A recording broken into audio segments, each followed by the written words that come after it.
ఇక 6వ రాశి వారు కన్యా రాశి. ఈ రాశి వారికి రాశి ఫలాలు ఎలా ఉంటాయి అండ్ ఏ పరిహారం చేసుకుంటే మంచిదంటారు? ఈ సంవత్సరం కన్యా రాశి వారిని పరిశీలిస్తే వీరికి ఆదాయం 14, వ్యయం 2, రాజపూజ్యం 6, అవమానం 6 అంటే 2 కూడా సమానంగా ఉన్నాయి. ఈ రాశి వారికి సంవత్సరాంతం గురుగ్రహం 10, 11 స్థానాలలో సంచరించుతూ ఉంటుంది.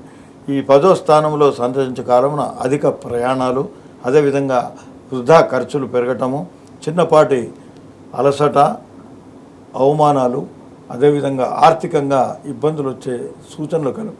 వీరు ఒక ప్రణాళికాబద్ధంగా వీరి ఆర్థిక పరిస్థితులను సమకూర్చుకుంటే అనవసరమైనటువంటి ఇబ్బందుల నుండి విముక్తి పొందే సూచనలు ఉన్నాయి. అదేవిధంగా వీరు సాధ్యమైనంత మటుకు బంధుమిత్రులతో జాగ్రత్తగా ఉండాలి, అనవసరమైనటువంటి వాద వివాదాలకు దూరంగా ఉండాలి, ఇతరుల విషయాల్లో మనం జోక్యం చేసుకోకుండా జాగ్రత్త పడాలి, బంధుమిత్రుల విషయంలో జాగ్రత్తగా ఉండాలి. కుటుంబ విషయంలో కూడా కొంత ఆచితూచి వ్యవహరించడం చాలా మంచిది. ఆర్థికంగా చిన్న చిన్న ఇబ్బందులు ఎదురయ్యే అవకాశం ఉంది. అదేవిధంగా అధికారుల దూషణ, అధికారులతోని తోటి ఉద్యోగులతోని చిన్నపాటి ఇబ్బందులు ఎదురయ్యే సూచన ఉంటుంది. కాబట్టి కొంత సంయమనం పాటించండి. వారితో అనవసరమైన వివాదాలకు పోకుండా జాగ్రత్త పడండి. అదేవిధంగా అనవసరమైన దుబారా ఖర్చులు చేయకుండా ఉండటం వలన వృత్తి వ్యాపారం నందు కొంత మీకు ఉన్నటువంటి అనానుకూలతను అధిగమించే సూచనలు కూడా ఉన్నాయి. కాబట్టి ఈ రాశులలో ఉండే విద్యార్థులు కూడా కొంత నిరాశాజనక ఫలితాలు వచ్చినా వాటిని త్వరలో అధిగమించగలిగే సూచనలు కూడా కలవు. ఇక ఈ రాశివారు ప్రతిరోజు 16 సార్లు గురుగ్రహ కవచాన్ని పఠించండి.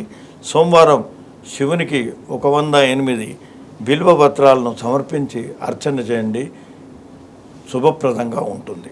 ఇక ఈ రాశి వారికి 11వ స్థానంలో గురు సంచార కాలంలో 18 అక్టోబర్ 4 డిసెంబర్ మధ్యకాలంలో గురు శుభప్రదంగా ఉంటుంది.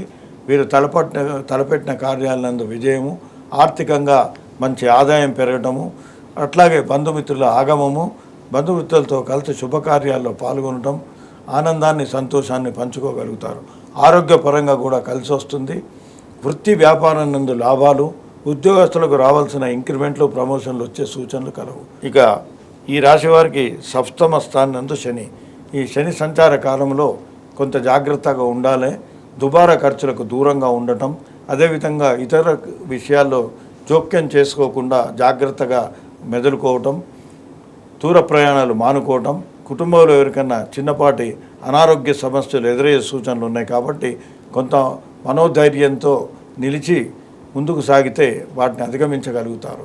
వృత్తి వ్యాపారంలో ఆశించిందంటే ప్రగతి లేకపోవటము, అదేవిధంగా ఉద్యోగస్తులకు రావాల్సిన ఇంక్రిమెంట్లు, తర్వాత ప్రమోషన్లలో కొంత తాత్సారం జరిగే అవకాశం ఉంటుంది.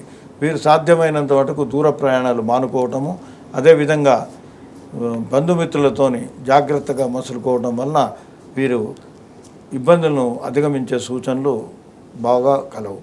ఈ రాశివారు ప్రతి శనివారము దగ్గరలో ఉన్నటువంటి నవగ్రహ గుడిలో శనికి అర్చన చేయించండి.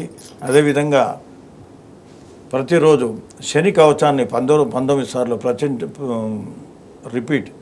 ప్రతి శనివారం రోజు శనిగ్రహ కవచం 19 సార్లు పఠించండి. మీకున్నటువంటి ఇబ్బందులను కూడా మీరు సులభంగా అధిగమించగలుగుతారు, మనోధైర్యంగా ముందుకు పోగలుగుతారు.